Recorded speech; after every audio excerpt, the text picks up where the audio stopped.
really comes up as people's jobs are put on the lines and our roles in our families shift, our roles in our communities shift.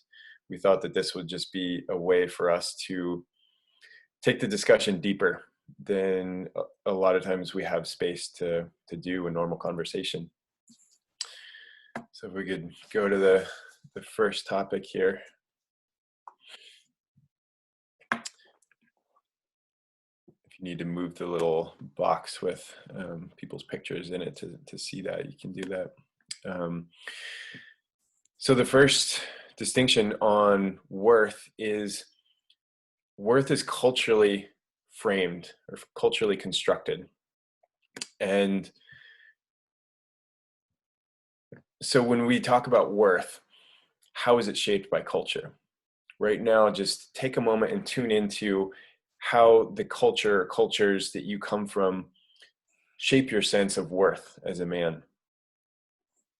If you come from multiple cultures, which ultimately all of us do, how do those reinforce each other or conflict? Do you have places where you have different messages from your different cultures about your worth as a man? Ultimately, as well, we're shaped by our culture, but we're also shaping the culture. And I think that oftentimes this reciprocity gets overlooked. We think, we're sort of given what we're given as we're raised as kids, as boys. And then at a certain point we realize, oh, we have a voice in this dialogue, and we can actually speak up to shape the narrative that we're given from our culture in terms of how our own worth is determined, and how the worth of other people and other beings is determined by culture. The last point on this slide is in economics and law, there's a term called value of life. And this is a really important sort of highlights to how culture frames worth, where literally a human life is given a worth. You think about life insurance, they have to come up with an assessment of what it costs or what it's worth to save a human life. And in the United States, it's give or take 9 million, somewhere between 7 and 9 million. Just to show how different it can be by culture, in Russia, it's somewhere between 40,000 and 2 million. So human life, it's got a value on it, whether we like it or not. And so really this conversation is about delving into it to see what oftentimes gets taken for granted. Peter, I'll hand it off to you for the next one.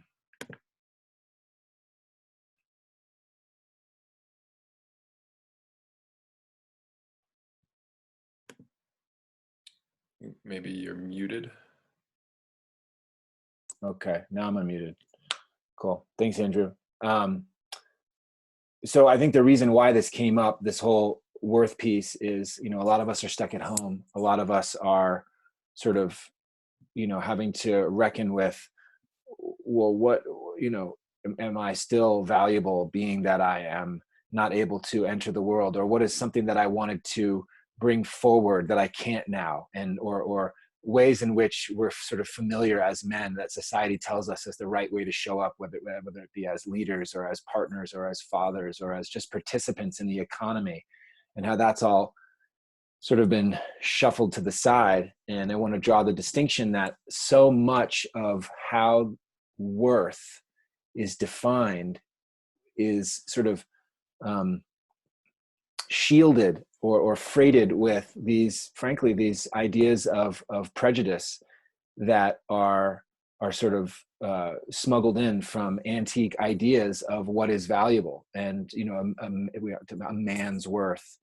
And so recognizing, really this slide is just about us recognizing, okay, when we talk about worth, when we think about worth, we as men are often oppressed by what we have to live up to in worth, but recognizing that we're not the only ones. Actually, where these concepts come from, they actually oppress people all over the world in all kinds of different cultures. And so it calls into question, well, where'd this worth come from? What does it mean to be worthy? And what does that mean for me in terms of how I organize my life? Andrew. Thank you, Peter. So the next concept here is potency, where anytime we hear the word worth, automatically we go to these different categories of potency, and you can see the usual suspects: sexual potency, social influence or social connection, fiscal or financial worth, and then physical capability. And again, this is a map. So each of you has your own internal map of where your worth is more fleshed out and where it's thinner in all of these categories. And for some of us, we may have a more even distribution of our sense of worth through these different parts of our experience. And for others of us, we may feel like one is where we generate all or most of our sense of worth. We may feel like, wow, I can really do a lot. I have a lot of physical worth. I'm really handy. I'm really useful. I see Jeremiah's comment there. Yeah, manliness, ruggedness. But in other categories, sexually, I might feel a real lack of potency, a real lack of worth, or vice versa. And so what worth translates to here is choice. You think about financial worth, and as men, we want choice. We want freedom. We want the ability to express ourselves and to influence our world. And when that gets thin, it's hard for us to face that. And so the last piece on this potency concept is getting versus serving. So you think about that sense of desperation when your sense of worth is threatened, or when your sense of worth is diminished in one of these categories. Usually it's framed in terms of what I can get sexually, what I can get socially, what I can get for the financial worth that I have. And it's basically me versus the world. Whereas when we start to flip it on its head and say, my potency, my worth as a man is my capability to serve what's important to me. And then this sense of desperation changes, and it becomes more about, how do I bring my sense of worth in service to those in my life? Peter, I'll kick it back to you. Cool. So I think one of the pieces that is where we get caught as men in this culture is kind of in the sort of back and forth between what is my worth, and then right there next to it, almost like over its shoulder, is, well, if I don't have worth, then I'm worthless. And there's a way in which, we talked on the last call about fear. Well, fear's twin in male culture might as well be shame. This sort of sense that if I'm not able to be potent in these ways that the culture has defined, and oh, by the way, in ways that frankly have never been fair and have created so much of the suffering in the world, then I must be worth less. And so it's worth noticing that if worth is a concept that oppresses so many and is really something we're just trying to live up to all the time, or sort of crushing underneath the weight of, how is worthlessness even valid? And one diagnostic we notice is noticing when your feelings about your own worth or worthlessness don't necessarily track with the actual circumstances, like your bank account or your health, or how you might be showing up in a certain way. For example, you could be on top of the world and feel worthless, or you could be, not necessarily sort of hitting home runs in some of these departments, and yet feel deeply worthy in yourself. And so it calls into questions the validity of the concept itself. Andrew. Thank you, Peter.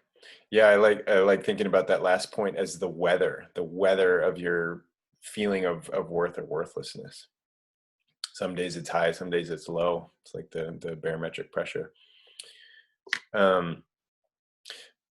Reckoning, I love this word because this actually has worth built into it. Reckoning means literally assessing the value, assessing the worth of something. And it's got that biblical quality to it of really going deep in that process of confronting your own worth and worthlessness, which as men is part of our developmental path. We can only go so far as we're willing to confront our discomfort and our fear associated with worth and worthlessness. So just take a minute right now and see whether it's scarier for you to confront a feeling of worthlessness, or whether it's scarier for you to actually face your worth, to face where you're actually worth what you're afraid to own, what you're afraid to step into, and the responsibility, the power that go with it.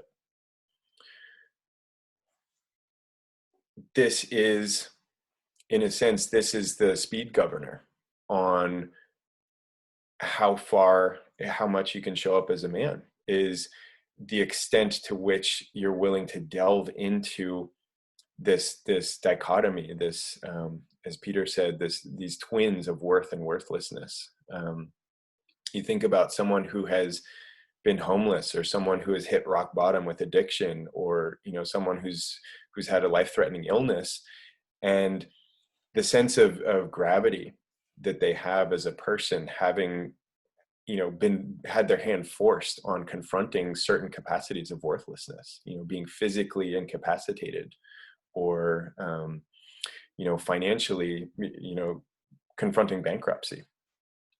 And the people that the men who are able to confront that sense of worthlessness and come back from it, especially in service, tagging back on the last point, the men who have faced their darkest fear in terms of this worth, to create from that place, it's impressive to behold, to say the least. The last point here is your willingness to touch your own worthlessness and to face it generates compassion as a leader, because this is, like I said, this is the speed governor that people ends up running people's lives and limiting how much they're willing to show up as. And as a leader, if you've touched your own, you can sit there with someone else as they're reckoning with this, and you can be the one in their life to call them into their true sense of worth. Pieter, I'll kick it back to you.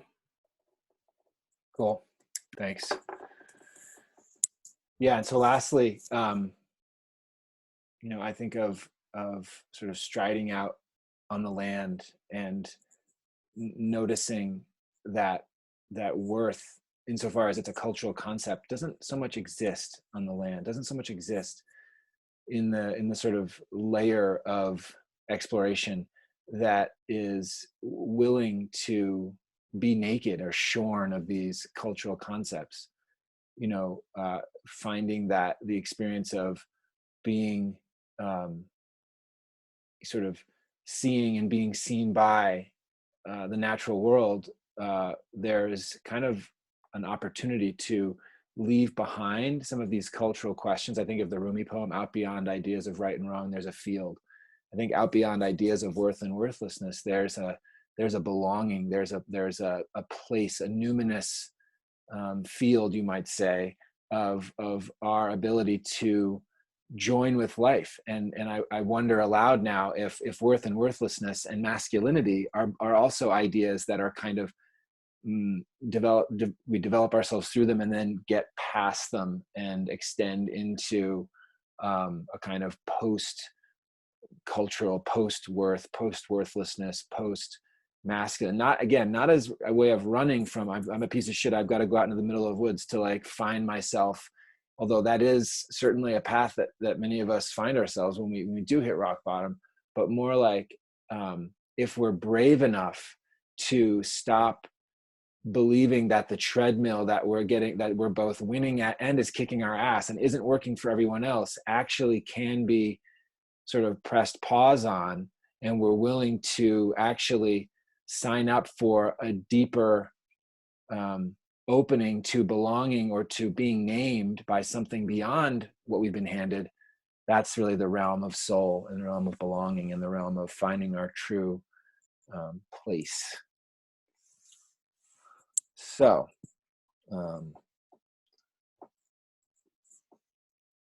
I think with that, Andrew, want to tee up these shares? Thank you, Peter.